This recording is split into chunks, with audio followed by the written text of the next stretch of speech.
Hello and welcome to our Smart P video, and today we are looking at Mighty Morphin issue 1, the first of a reboot, and in the corner it's got Power Rangers as well. Most people know my feelings on the reboot. I don't like it. I feel like Mighty Morphin Power Rangers should have just continued with the numbering, and they should have just made a second title like Go-Go Power Rangers a few years back and just had Mega Power Rangers or Mega Rangers. Now, even though I don't like it, Boom Studios have done brilliant out of this from a business strategy kind of point of view. Their variants are going for crazy money, and they have sold the most comics issues ever. So I've got to give it to them for a good business plan, but like I said, not a fan of it. My opinion, like, hate, tell me what your feelings are on this. It's because this is probably the first comic that I have ever just collected from scratch, and I wanted a perfect collection. I hate Marvel and DC when they reboot stuff. It's like, well, how many reboots have they done now? It's silly. So anyway, so we got Ryan on the writing, obviously, and we got Marco on the illustrations, and Ryan's almost gone back to type with this. It does have a go-go vibe to it. We're going back in the past and seeing a story 10,000 years ago where the Guardians are being attacked by some creatures, and they are looking like they are going to struggle. However, one of them, I'm not going to pretend to remember names, she frees this creature, who is the whole reason why these creatures have such a strong hold, and release it and says, go and fight your masters that enslaved you. And then we see a young Zordon here being told to revel in your victory, sort of thing. So, which I thought was kind of cool. And then we get Zordon here saying we can see when a black hole collapses in space. But we can't seem to find a rogue Power Ranger.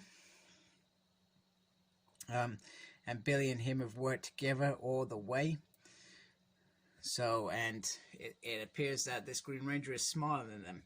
Of course, we know that Billy knows who this Green Ranger is and where they are being kept. I guess behind Grace's protectors, etc.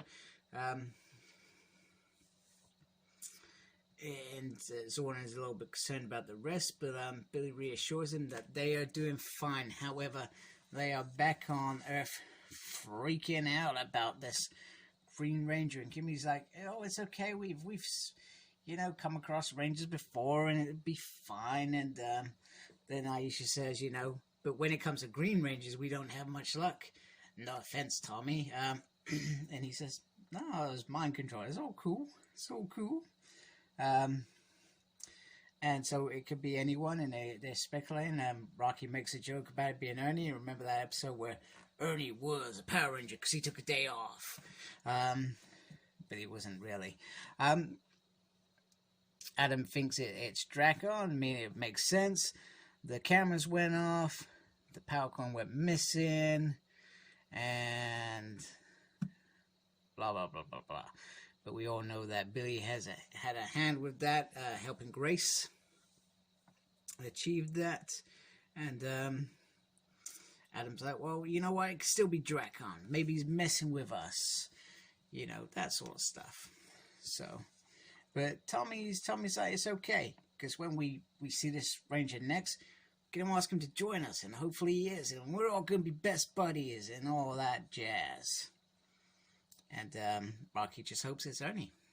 Meanwhile, on the moon, so we got Lord Zed, who was taken out by the chaos energies from the crystal, and he is in a bad way. So Bamboo says, do we want Lord Zed to wake up? Much to everybody's surprise, and he says, well, you know what? We're going to suffer the consequence if we wake up. We was these Dark Rangers. We failed. So how do we make that right? So they end up discussing it. They're like, well, you know what? We defeat these Rangers. We bring in this Green Ranger. We're all good. You start seeing Zed's hand moving there. Meanwhile, once again, Ryan goes back to type with his Go-Go Power Rangers. We start seeing some teenage interactions here. Now, we know Matt is potentially one of those suspects that could be a Green Ranger. We see him and Rocky talking about football and the difference between that and martial arts.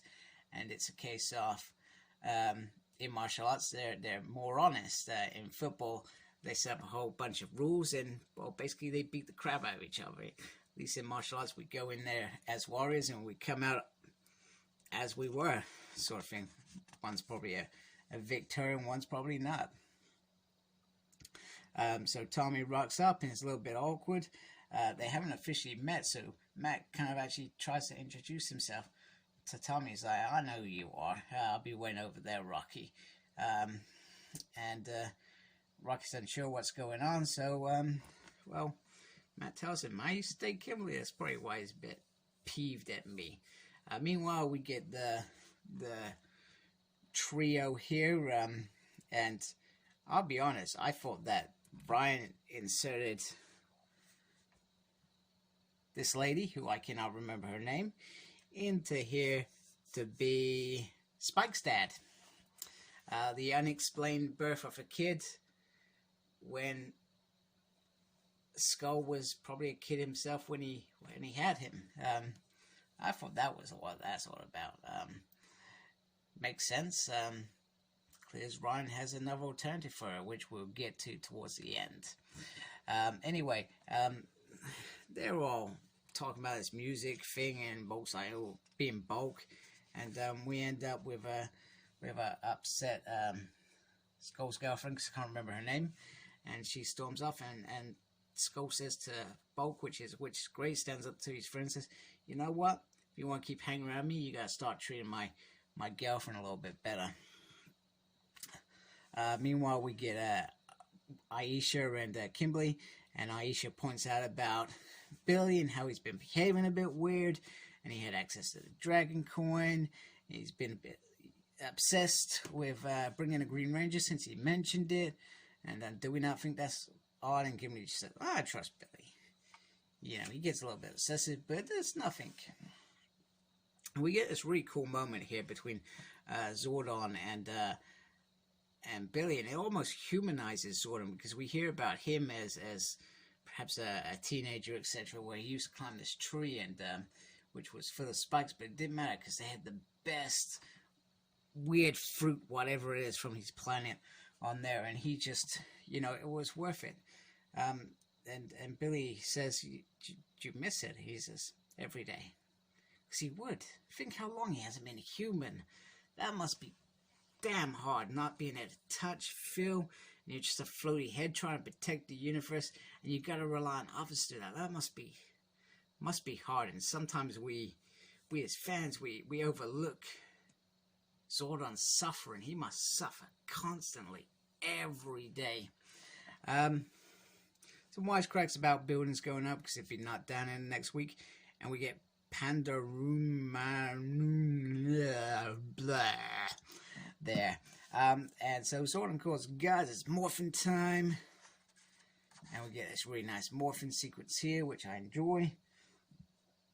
And they start getting stuck in. And Tommy's leading the way. And the Green Ranger rocks up next page. No even real build up, no Rangers in trouble. He just rocks up. And I wish there was a bit of trouble and a bit, the Ranger was struggling against this dude. Then he showed up. I would have thought that was so cool. But no, he just shows up pretty quickly. And then they're like trying to banter him. So, new Ranger guy, what do we call you? Green, GR, Dragon Boy. And Kimmy's like, it helps us explain and call you who you are. So pretty much they realize that this panda creature doesn't really follow what Lord Zed is. He's got multiple leaders, and he's just to retrieve the Green Ranger and destroy the rest. That's simple. Adam almost falls off a thing, but Aisha comes in and saves the day.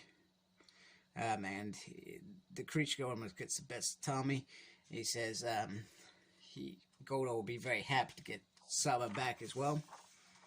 So Green Ranger comes flying back in. Dragon Dagger power up. Dragon Strike. Randomly stuff that we've never heard before, which is really cool. He does that, and Tommy's like, well, nobody ever told me that. And then he offers that hand of friendship. And pretty much this Green Ranger's not interested. He's gone. However, we do learn that Draken was still in his cell at this point. So the evil doers, and you can see Zed on this side, they're contemplating what to do now.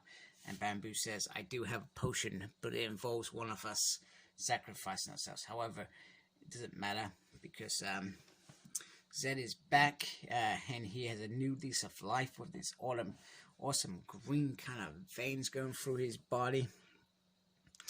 And it strengthened him, and he had forgotten why he was here. And all his demons are returning. That's kind of cryptic. Anyway, Skull makes up with his girlfriend. Oh, the other thing, we've got all these little pointy things poking up with, people said, oh, I wish I could do that. Oh, not a fan of that, but it's there. I'll have to suck it up and get on with it. So she says she left her phone in the restaurant when she noticed this mysterious guy, and we apparently things have gone a bit wrong. She thought she had months, maybe even a year, to deliver whatever work she was doing here, but it's not happening now.